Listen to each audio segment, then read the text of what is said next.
Salam alaikum, je suis venu vers vous, ça fait un petit moment. Bon, on a été chercher depuis quelques mois maintenant. Et puis, ce que je vais vous dire, c'est véridique, c'est historique, comme on dit. Hein. Il suffit d'aller chercher, comme il nous dit Allah subhanahu wa ta'ala, d'aller chercher les gens qui ont vécu avant nous. Donc voilà, je reviens vers vous parce que là, c'est une importance plus que capitale. C'est entre guillemets, comme on dit, vital. On n'a qu'une vie sur terre. Donc les hadiths de Bukhari, les premiers imprimés qu'on a, Imprimerie nationale de Paris, 1903.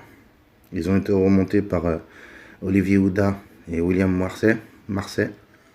Donc ces gens-là, enfin ces deux personnes entre autres, ont été mandatées par l'État français au XVIIIe siècle, oui.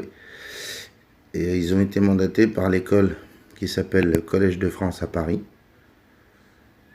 Et Olivier Houda, il a été envoyé à la madrasa de Alger et William Marcet à la madrasa de Tlemcen.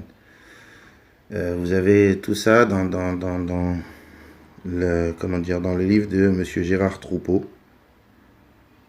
Et là-dedans, on vous explique qu'effectivement, de Sacy, Sylvestre de Sacy, était lui le professeur justement à l'école islamique de France, à Paris, je vous dis, Collège de France.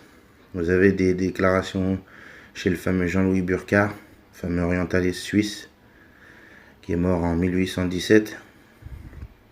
Il y a beaucoup de déclarations dans ces livres qui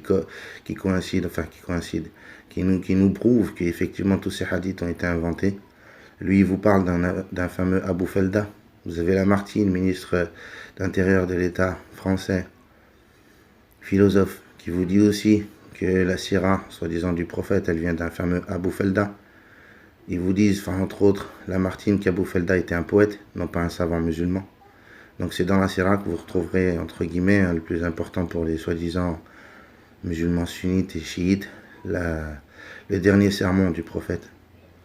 Donc quand vous entendez ça, vous posez des questions, vous dites c'est qui cet Abou Felda? Donc on est parti à chercher. Abou Felda, effectivement, c'était un historien et un poète, c'était pas un savant musulman. Après, vous apprenez dans sa déclaration, Lamartine, il vous parle justement comment dire, que la sira a été rapportée par Abou Felda. Abou Felda l'a enjolivé, et à son tour lui-même, en tant que poète philosophe, de l'enjoliver. Quand vous entendez ces mots dans leur livre, hein, c'est dans les écrits de Lamartine, quand il dit ça, vous revenez au verset où Dieu il vous dit, Sourate 612, en disant justement qu'ils vont ils s'enjoindront mutuellement des paroles enjolivées. Hein, des ennemis du prophète. Ça, vous l'avez dans la Sourate 6, verset 112. Après, des exemples comme ça, on en a plein. Vous avez justement le fameux Richard Burton qui, lui, vous dit, Richard Francis Burton, orientaliste anglais, qui, lui, vous dit justement que le fameux Burckhardt qu'on a été chercher, Jean-Louis Burckhardt, faut savoir que cet homme-là, entre autres, il a plusieurs noms. Hein, ça nous fait penser automatiquement, entre guillemets, James Bond, hein, mais ça reste une stricte vérité, ce que je vous dis. Vous le trouvez sous le nom de Johann Lewis Burckhardt. Vous le trouvez sous le nom de John Ludwig Burckhardt.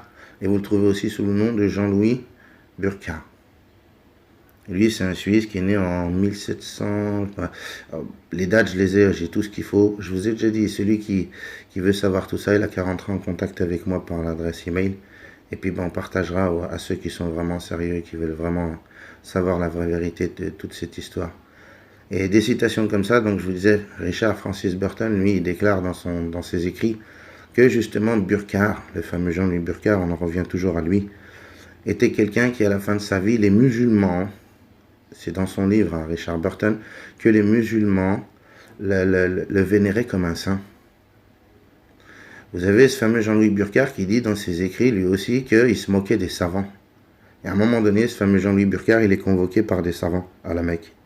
Et il témoigne dans ses écrits, il dit que ces savants disaient de lui que c'était un grand savant. Et dans ses livres aussi, il déclare à un moment donné qu'il a rencontré des savants au Chem, qu'il y en avait 3. Et que ces savants-là, justement, il se moquait d'eux. Dans ses écrits, il dit qu'il ne comprenait même pas l'arabe, que c'est lui qui leur faisait des tafsirs. Alors que dans ses lettres, il vous déclare à maintes reprises que c'était un traître, que justement il avait toujours peur de se faire attraper, qu'il espérait qu'ils n'allaient pas le tuer, qu'il espérait qu'ils n'allaient pas découvrir que c'était un traître. Quand il écrit à ses patrons justement en disant « Ne vous inquiétez pas, j'ai pas trahi la cause », il vous parle de beaucoup de choses, de recueils qu'il a écrits en arabe et pas en français, alors que c'est un Suisse, que même ses patrons, ils étaient douteux, suspicieux, en disant il retourne un courrier. On a tout ça, hein, tout ce que je suis en train de vous dire, il suffit juste d'aller chercher, vous verrez. C'est dans leurs écrits tout ça. Et il envoie un courrier à ses patrons là-bas en Angleterre en disant « Ne vous inquiétez pas, j'ai pas trahi la cause. » Et qu'il explique effectivement ces recueils, qu'il espère qu'ils allaient rentrer dans leurs sous avec. On vous parle de recueil. Dans une lettre aussi encore de Burkhardt adressée à ses patrons là-bas en Angleterre, il leur dit qu'il a fait remonter tout ce qui était proverbes et dictons arabes. Lui aussi, comme je vous disais, il parle comme Lamartine d'un fameux Abu Felda. On ne vous parle pas, ces gens-là, à un moment donné, ne vous parlent pas de sunna. Ils vous parlent justement d'historiens. Ils vous parlent même, à un moment donné dans son livre, que même des voleurs à la Mecque, pullulaient, et qui donnaient des hadiths sur le prophète. Vous avez des Grecs, le nom Imarclus qui ressort. Imarclus, c'était quelqu'un, apparemment un Grec, qui vivait apparemment en même temps que le prophète, et il disait des hadiths sur le prophète. Vous avez des choses comme ça, des poètes, des philosophes qui parlaient sur le prophète. Et ça, ces gens-là, ils ont fait des recueils et ils ont repris tout ça. Donc vous comprenez qu'effectivement, les hadiths, ils sont là. Il y a des preuves comme ça, on en a plein. Il y a un homme qui s'appelle, je vous ai dit, Sylvestre de Sacy. Allez rechercher sur lui, vous verrez. Dans ses écrits, qu'est-ce qu'il dit? C'est frappant de vérité. Il vous dit que les compagnons, les premiers, il y en a certains, ils ont commencé à mettre par écrit les hadiths. Et que les autres compagnons, ils les traitaient de sectes. Et vous apprenez dans son livre, entre autres, que Ali, on sait qui c'est Ali, il faisait la chasse au Khajiri. Excusez-moi, moi je parle pas bien arabe, je vous ai déjà dit, je suis francophone. Donc là, à ce moment-là, on emploie le mot Khajiri, Khariji, je sais plus comment, Khariji, je crois. Les gens qui sont sortis. Il les appelait comme ça. Il faut savoir que Ali, il les chassait. C'est pas pour faire mumuse avec eux, c'était pour leur couper la tête. Parce qu'il disait que justement celui qui colportait, qui fabriquait des hadiths, faisait partie de cette secte, les Khariji. Vous entendez ça, comme je vous dis, chez Sylvestre de Sacy, qui lui était formateur et qui a justement formé tous ces soi-disant professeurs qui venaient dans toutes les madrasas à Alger, à Tunis, au Maroc, au Caire. Vous avez tous les noms, on a la liste des noms. Pour celui qui veut vraiment, je vous ai déjà dit, rentrer en contact par le biais de l'adresse email et j'échangerai avec vous bien volontiers, je vous donnerai les liens. Je vous dis tout de suite, par contre, c'est des heures de lecture, voire des semaines et des semaines de lecture. Parce que ces gens-là, en général, ils n'écrivent pas un livre, ils écrivent des tomes. Voilà les tomes. Et vous vous apercevez, ça aussi très important, pour ceux qui connaissent, entre guillemets, je ne suis pas un écrivain, moi, mais pour ceux qui s'y intéressent un petit peu, ce qui me paraît très très étonnant, je ne suis pas, comme je vous dis, un savant, mais je me pose des questions avec mon simple cerveau d'être humain. Comment se fait-il que cet homme-là, Jean-Louis Burkhardt, il est mort en 1817 et que vous allez justement sur ces livres, soi-disant officiels, sur les sites officiels de l'université de Cambridge ou Co-Caisse, soi-disant, et vous voyez qu'il y a eu des mises à jour qui ont été effectuées en 2012 et en 2016. Donc cet homme-là, il est revenu d'entre-temps pour faire des mises à jour. Et ainsi de suite. Vous découvrez qu'effectivement, ils essayent de nous cacher quelque chose. Dans ce livre, lui, il parle justement, à un moment donné, il témoigne qu'il revient de la Mecque et qu'il a vu des gens qui faisaient 3 prières. Il a dit ceux-là, c'était les plus assidus.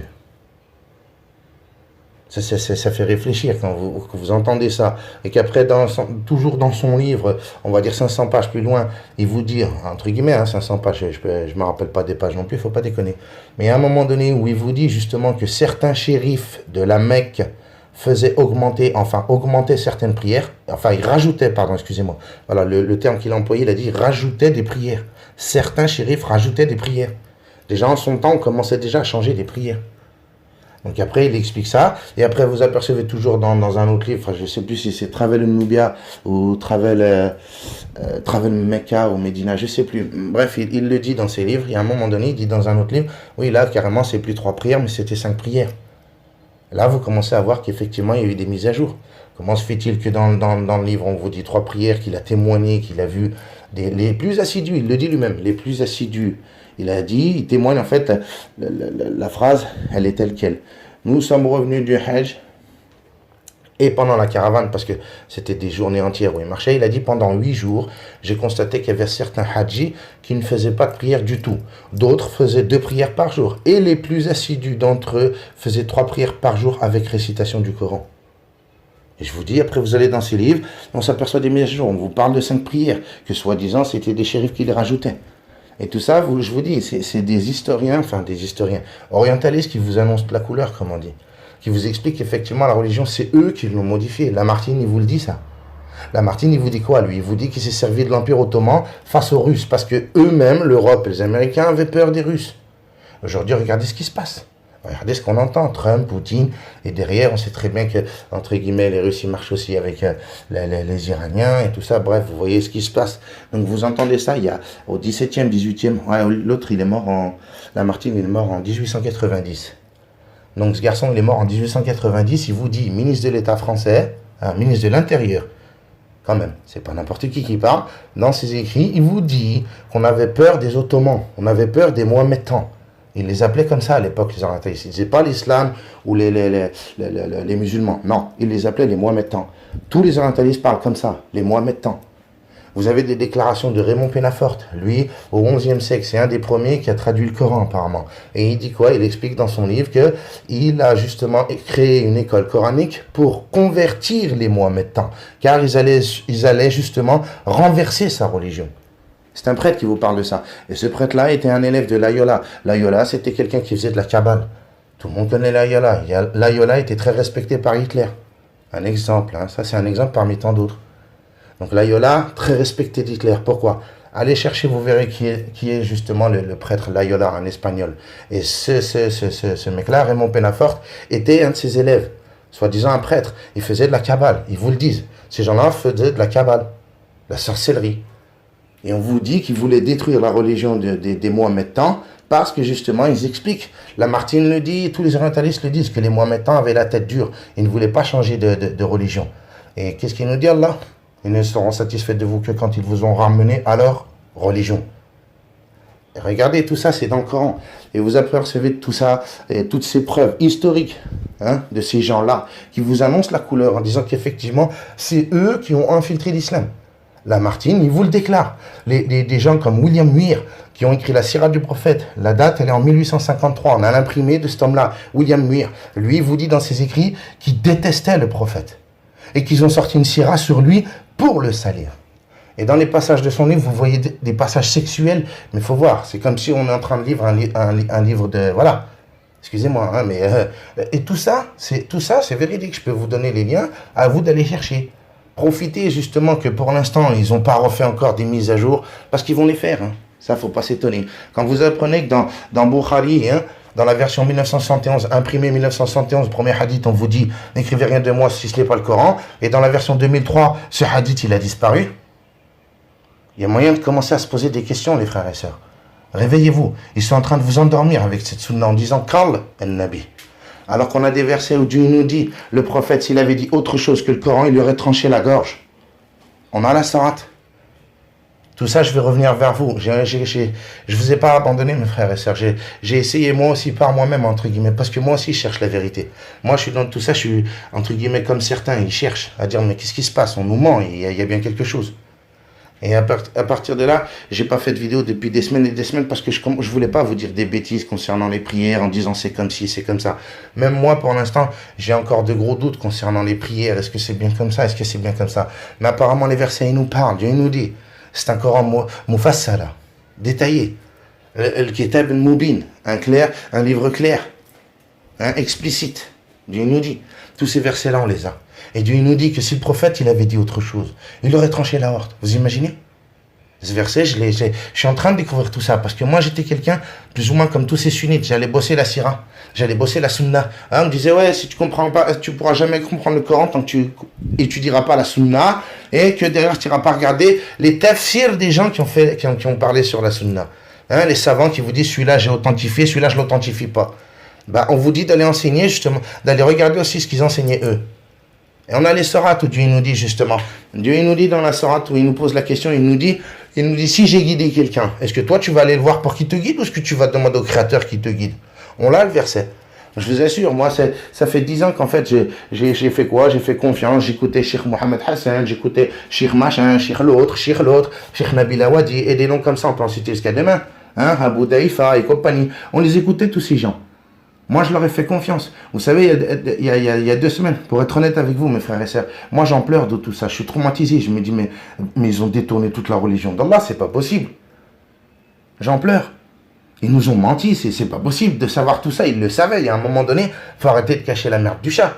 Tous ces historiens, tous ces orientalistes, vous savez ce qu'ils ont essayé de faire? C'est d'effacer le livre d'Allah sur terre, tout simplement. Tout simplement, on s'aperçoit que pendant plus de 900 ans, ils ont ratissé le sol du Moyen-Orient. Pourquoi? On le comprend mieux. Quand vous apprenez qu'au 18e, au 17e siècle, et au 17e, 18e, 19e, l'orientalisme était un phénomène de mode. Vous apprenez que la haute bourgeoisie française, quand ils étudiaient l'arabe et le Coran, ils disaient entre eux qu'ils étaient des gens qui avaient un certain bagage, qui avaient étudié, qui étaient des grandes personnes. En France, au 18e, au 19e siècle, on enseignait l'islam. Est-ce que vous réalisez? Mais comme ils ont vu que Kain Allah à travers le livre, ils le disent. Tous ces orientalistes, ils vous disent ça. Ils reconnaissent une chose par contre. Ils disent ça. Kain Allah. Au début, vous savez ce qu'ils disaient? Ils le disent tous. Ils vous font comprendre que le Coran, soi-disant, c'est le prophète Mohammed qui l'a écrit, qui l'a passé sur lui. Non. Après, ils ont bien compris que c'était pas lui. Pourquoi? Parce que le prophète n'était plus là. Et depuis plus de 9 siècles, ils ont essayé de l'éradiquer de la surface de la terre, ce livre d'Allah. Iblis et ses amis. Et Dieu nous dit ça, non?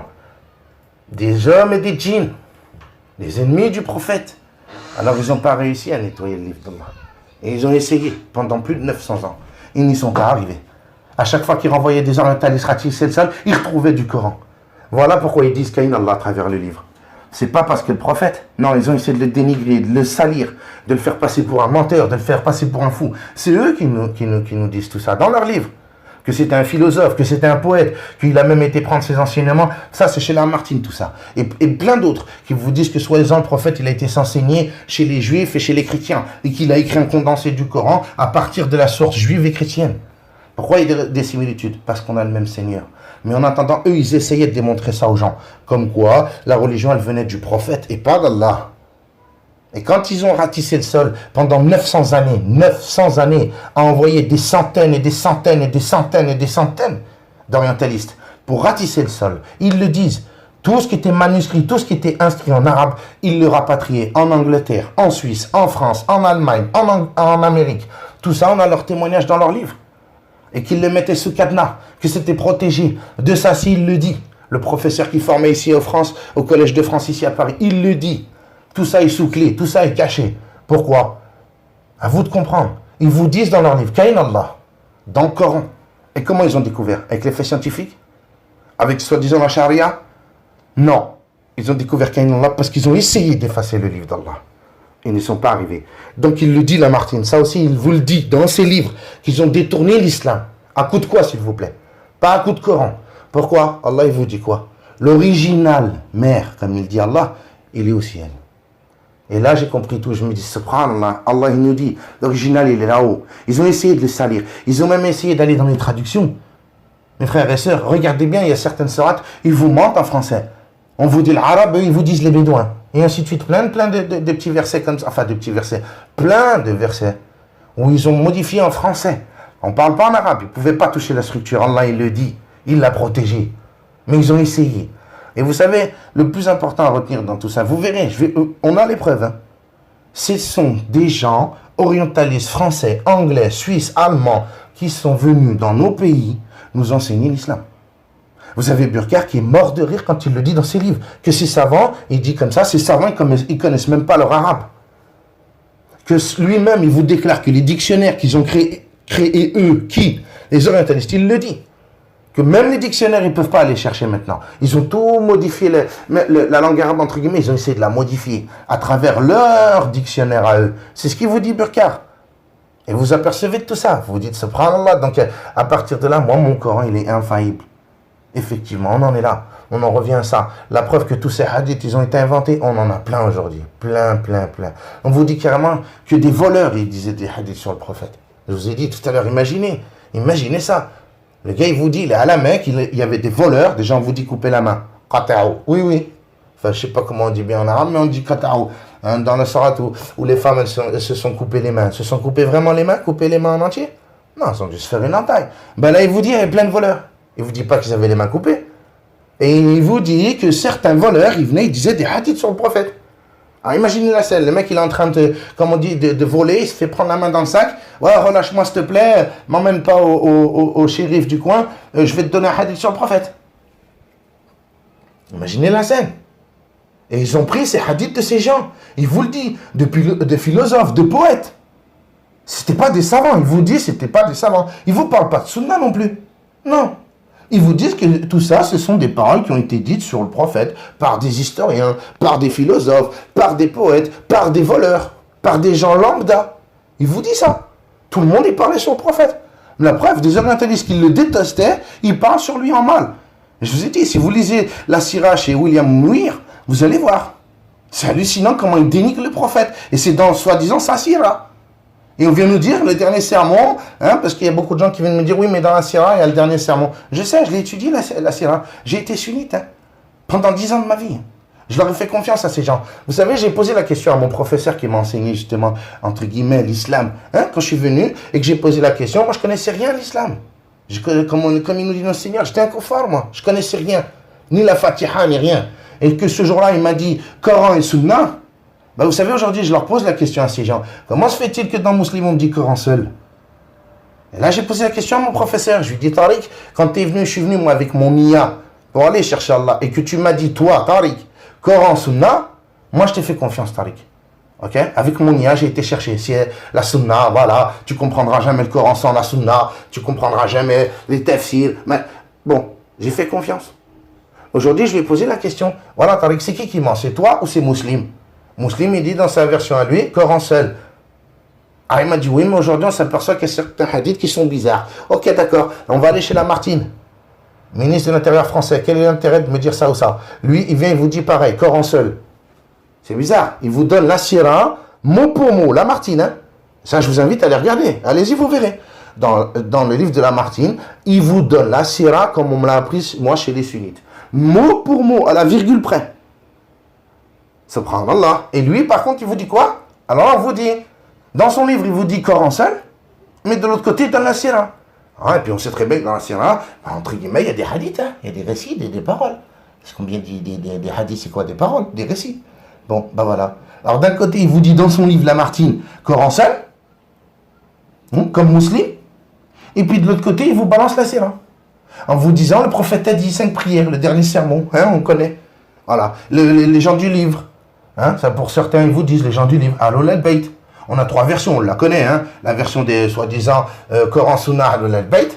Après, on a la version Coran Sunna. Et après, on a la version Coran seul. Par contre, cette version-là, on n'en entend pas beaucoup parler. Au contraire, on nous la cache.